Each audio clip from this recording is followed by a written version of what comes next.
Welcome to another episode of Talking with Docs. I'm Dr. Brad Weenie. And I'm Dr. Paul Zalzal. Okay, today, Paul, really important episode. We're going to talk about high blood pressure, which we've talked about in the past. Stop, drop, and roll, because as the kids say, this topic is hot. No. The kids On fire. It's on fire. They don't say on fire. They just say fire. This topic is fire. It's lit. This topic is fire. My grandparents say hot. Wow. Okay, I feel weird now. Look, we had the chance to be the goat. Now we look sheepish.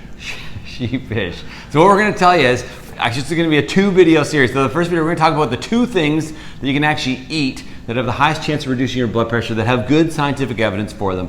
In the second video, we have like 18 things that you can add to your diet that are going to make it better. And we have a really good video on blood pressure. With Dr. Heffernan. With Dr. Heffernan. He talks a lot about pharmaceuticals. Yes. And so these are sort of alternatives to pharmaceuticals that you can try to lower your blood pressure with good evidence, as you said. We're kind of like the folk singers of health here. Kind of. Right?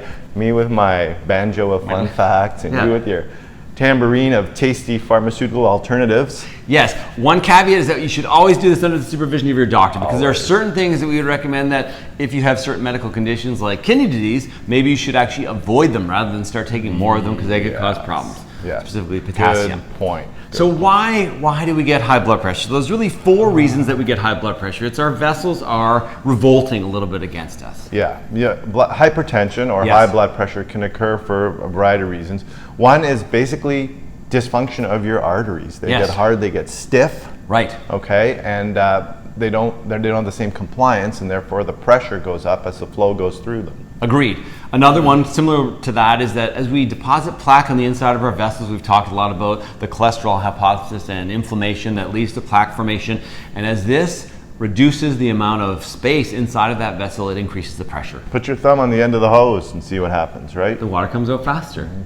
Your pressure goes up. Yes. And volume too. So if we've increased the volume of fluid in the vessels, in the circulatory system, and how that happens is salt intake. Right, and some people are going to say, oh, salt intake doesn't matter for hypertension. That's actually not a true statement. So 50 to 60% of hypertension is actually salt sensitive. So not all of it. So you're going to find one guy who can eat as much salt as he wants, and it's not going to affect his blood pressure, but most people are going to. So if you eat salt, you're going to retain water. That's basically it, just through osmosis and those sort of grade 12 chemistry tricks. Yes, so the top 2 things. So here we go. So these are simple things that you can try. You do have to try them typically for 3 to 6 months and on a daily basis.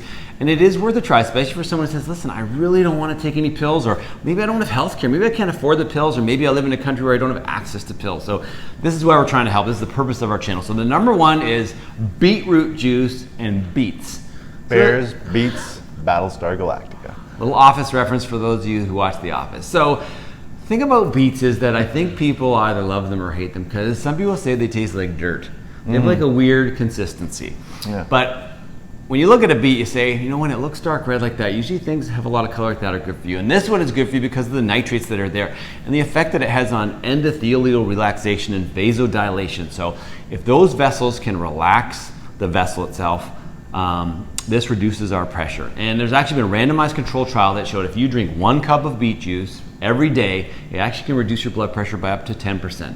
Okay. Significant amount. So that's 10 to 15 millimeters in someone that's actually hypertensive. It did not necessarily show that in people that did not have high blood pressure, it's not going to make you low blood pressure. So it was effective for the group that already had the disease. So number 1 that you should consider is beets or beetroot juice. All right, there you go. Number 2 coming at you, flaxseed. Flaxseed. So this can be solid or can be ground.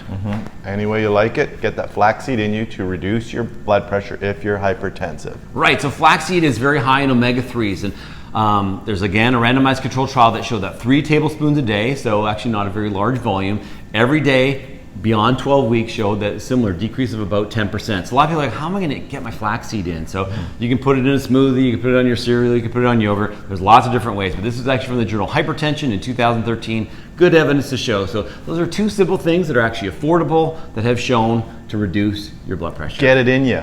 Get it in you. Of course, there are other ways. We're just talking about foods that can lower your blood pressure. Of course, bringing your weight down. If you have too much weight on board, can do it. And of course, exercise. Reducing your stress. Yeah, and chicken wings.